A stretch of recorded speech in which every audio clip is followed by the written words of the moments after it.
আজকে পারিবারিক ভাঙন বলেন, ব্যক্তি পর্যায়ের আত্মিক ধ্বংসই বলেন, সমাজের বিপর্যয় বলেন, যাই বলেন, পিছনে একটা বড় কারণ আছে। সেটা হলো আল্লাহ থেকে দূরে থাকা মানুষ, আল্লাহ থেকে হতাশ হয়ে যাওয়া।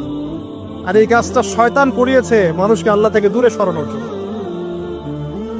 আল্লাহ রাব্বুল আলামিনের কাছে কেউ যদি যেতে চায়, মন থেকে যদি আল্লাহকে একটা বারও ডাকে, আল্লাহ পাক এক ডাকের মাধ্যমেও তার গুনাহ মাফ করতে পারেন।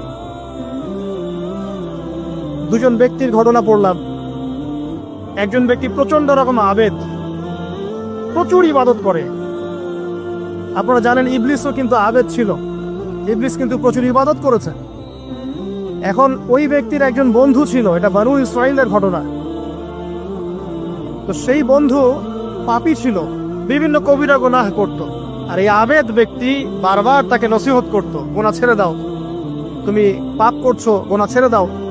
তখন সেই ব্যক্তি যে পাপ করছে সে বলতো যে আল্লাহ কি তোমাকে আমার রক্ষক বানিয়েছেন?